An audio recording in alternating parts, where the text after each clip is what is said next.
There is barely anyone who hasn't heard of IKEA. They sell loads of different stuff, from couches to meatballs. In November, I believe you said that IKEA is going to cut prices on all of its 9,500 products because of lower costs in raw materials as well as shipping. How far along that process are you? Is that done? Yes, so our ambition is always to have lower prices. Sure. Our mission is to help as many as possible with great home furnishing, and lower prices is a great enabler of that. IKEA is like a mind control maze designed to trick you into spending way more than you planned on furniture. Now part of IKEA's plan to expand its second-hand furniture hubs and encourage a resale trend that's better for the environment in your hip pocket, Lara Vella reports. IKEA is a furniture giant with stores all over the world. We're talking massive locations. The biggest one is in the Philippines, and it's basically the size of Sweden. As of September 2023, 462 IKEA stores are operating in 59 countries. And in 2018, $45.82 billion worth of IKEA goods were sold. It's all part of the IKEA experience. This feeling like you've stumbled into someone's actual living room and the names of their products sound like something out of a fantasy novel. Vil John lamp or Blomster gray bedspread. It's awesome for grabbing affordable furniture and getting lost in a maze of shelves. But there's more to the story. There's a pretty long list of where IKEA falls short. There are complaints that IKEA discriminates against older workers, which makes it challenging for them to get promoted. They've also been accused of discouraging workers from joining unions and exploiting truck drivers in their supply chain. This business giant has been criticized for trying to evade taxes and spending money on lobbying. European Competition Commissioner Margrethe Vestager is looking into whether the Netherlands gave two IKEA divisions unfair tax advantages. A report by the Greens Party in the European Parliament alleges the group avoided more than $1.2 billion in taxes between 2009 and 2014. Trying to influence lawmakers to pass laws that benefit the company. Some see the groups IKEA lobbies for as putting profits over the environment and human rights. But that's just one side of the story. Is IKEA unethical? They have many shady practices. But with that, they also have a reputation as an eco-conscious company, has a good policy on palm oil and using chemicals, and they're a leader in using sustainable cotton. A lot is happening behind the scenes. It might not all be good, but it isn't awful. Known for its bright stores and affordable furniture, there are some not-so-great moments IKEA would want its consumers to forget. From the unappetizing horse meatballs in Europe to finding fecal matter in their chocolate cake, IKEA has some really gross skeletons hidden in their closets. That's not all. The founder of IKEA, Ingvar Kamprad, has some questionable connections to the past. There are reports that he was involved with a Swedish Nazi group. There are also rumors that IKEA may have political prisoners in Cuba to make furniture, and they have admitted to selling furniture made in East German forced labor camps during the 80s. If you're surprised by this, hang tight, because the story behind IKEA is even wilder. It all starts with a farm boy with dyslexia who sells matches. This story starts way back in the 1890s with a love story gone wrong. Kim Kampard, a German aristocrat, fell for a poor girl named Franziska, and they headed to Sweden to start their new life together. When things started becoming complex, the wealthy aristocrat couldn't handle the pressure and resorted to suicide, leaving behind his widow and children. Franziska made sure her children were cared for and eventually grew up and had children of their own. One of those children was Ingvar Kamprad, the founder of IKEA. He grew up on Franziska's farm and started showing some severe business sense early on. A 6-year-old Ingvar started buying matchboxes and selling them for a profit. While growing up, Franziska's love for the Nazis rubbed off on young Ingvar, and before he knew it, he was all tangled up in the Nazi ideology and even tried to get his friends to join the Swedish Nazi Party. By the time Ingvar was a teenager, he had attended a boarding school while struggling with dyslexia. But he was still selling watches, pens, and wallets to his classmates. With some capital as a graduation gift from his father, 17-year-old Ingvar started IKEA, a mail-order business run out of a shed where he bought things for cheap and sold them for more, just like he's always done. And that is how IKEA started. But no one anticipated this little shed would turn into a furniture giant at the time. In the early IKEA days, Ingvar sold all the stuff that did well before, like pens and watches, and added even more things to the mix. The business was doing okay, and his parents took over some of the IKEA workload while he went to business school. In school, Ingvar realized that most businesses focused on making products but didn't spend much time figuring out how to get them to customers cheaply. This became IKEA's secret weapon, finding the most efficient way to get things from factories to people. In 1948, Ingvar decided to add furniture to the IKEA collection. This was perfect timing because after World War II, new houses were built in Sweden that needed filling up. Furniture sales boomed, and soon they were IKEA's main product. But there was a problem. Ingvar's dyslexia made it difficult to keep track of all the different furniture codes. So he got creative and gave them fun names, which are used to this date. Another hurdle IKEA faced along the way was that it was just a mail-order business, which meant a lot of competition. Everyone was selling the same furniture from the same suppliers, so the only way to compete was to lower prices. Ingvar remembered what he had learned in business school: efficient distribution. If IKEA could get furniture to people in a cheaper way, they could lower prices and still make money. This is where IKEA's whole business model got a makeover.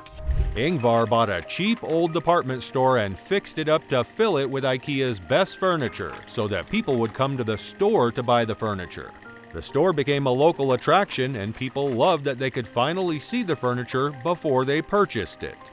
IKEA was growing like crazy in the mid-50s with their unbeatable prices. Their competitors, desperate to stop IKEA, started playing dirty. They got them banned from selling at trade fairs, and whenever Ingvar created fake companies to sell furniture at the fairs, the furniture stores banned all selling at fairs. It got so bad they even banned Ingvar himself from the fairs. Finally, the furniture stores threatened all the furniture makers in Sweden that if you sell to IKEA, we won't buy from you anymore, resulting in most furniture makers freaking out. Suddenly, IKEA had no furniture to sell. As a result, IKEA also started designing their own furniture with tiny tweaks so they could claim it was totally new. Finally, Ingvar found a furniture maker in Poland, which was way out of reach. Funnily enough, the idea that IKEA would change forever didn't come from Ingvar, but from an employee who suggested cutting the legs of the table because it didn't fit in the car. Before you knew it, IKEA had a prototype table with legs that screwed on and off quickly. Selling furniture in flat, easy-to-transport pieces was a game changer. Flat packing saved IKEA a ton of money and got furniture to customers faster. After a decade of battling old-fashioned competitors, IKEA had transformed into something totally new. Ingvar knew IKEA was ready to take over the world. With IKEA's first store becoming a hit, Ingvar decided to go bigger.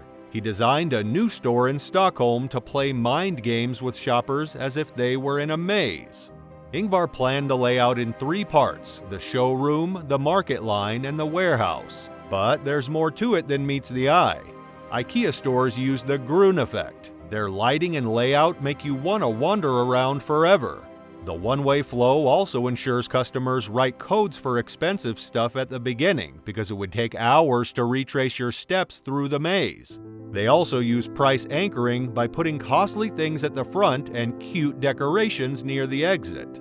IKEA became more like a fun day out than a store. But Ingvar noticed a problem. Things got slow after lunchtime. So they built a restaurant inside IKEA. This way, people could stay all day, grab a bite, and maybe even buy furniture on the way out.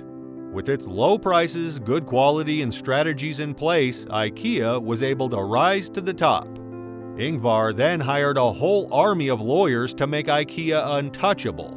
These lawyers spent years crafting fake companies, charities, and secret stashes of cash all over the world.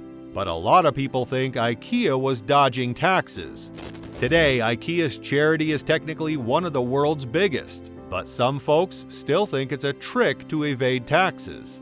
By the end of the 70s, there were over 20 stores, and the 80s would be even more significant. But that's when Ingvar's past came back to haunt him. Ingvar ran IKEA like a family business, but when a journalist dug up Ingvar's past Nazi enthusiasm, things got messy.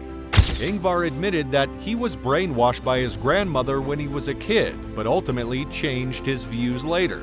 He figured honesty would clear the air, but then came a bombshell. Someone claimed Ingvar went to a Nazi meeting in 1958, way after World War II. Newspapers went wild and IKEA freaked. With an open letter, Ingvar apologized and begged for forgiveness, and the crisis calmed down. In 1998, there was another instance where someone said Ingvar used Nazi money to start IKEA, but that never gained any traction. The Nazi rumors didn't completely die, though. Ingvar stayed friends with a Swedish neo-Nazi, and some of IKEA's suppliers in the 80s might have used forced labor. But despite the drama, by 2008, IKEA ruled the furniture world. Ingvar passed away in 2018, leaving behind a massive IKEA empire. Famous for its affordable furniture and, of course, the legendary Swedish meatballs, there's more to IKEA than meets the eye. They're actually a pretty socially conscious company, despite some shady things that happened in their past.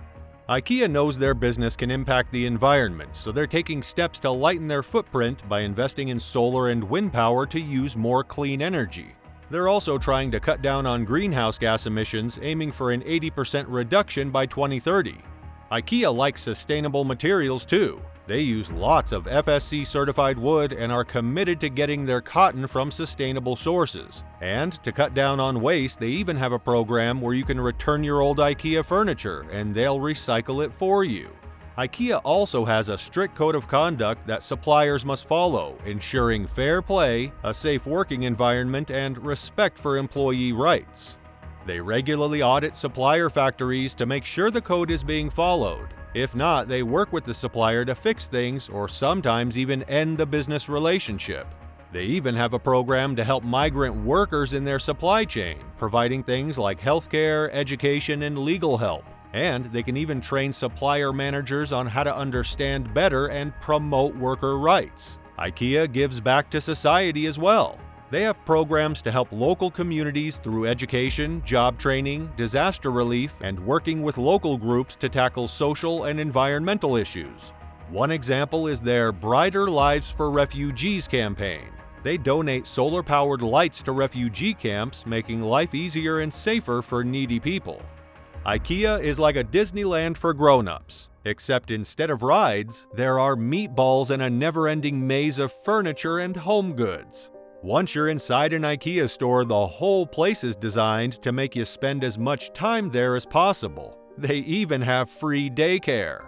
IKEA is sneaky. What they call creating a positive shopping experience is a carefully crafted maze. The entire store layout is a one-way path, with arrows on the floor like breadcrumbs leading you deeper and deeper.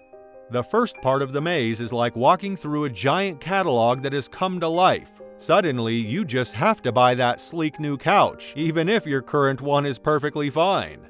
The whole maze is designed to make you see pretty much everything they sell.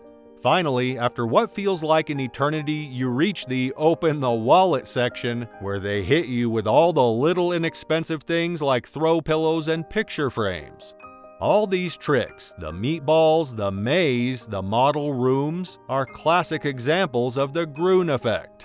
Ultimately, deciding whether to shop at IKEA is up to you.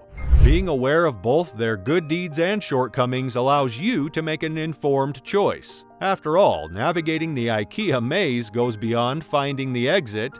IKEA has had its fair share of scandals, and there's the shadow of the past. However, the company has also taken strides towards sustainability, ethical sourcing, and social responsibility.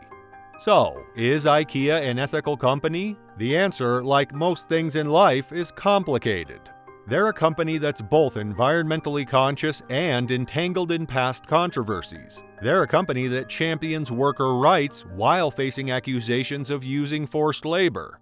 What are your thoughts about this? Is IKEA a leader in affordable furniture or a master of mass manipulation? Let us know in the comments section, and don't forget to like, subscribe, and turn on the notifications so you're notified when we post such untold stories.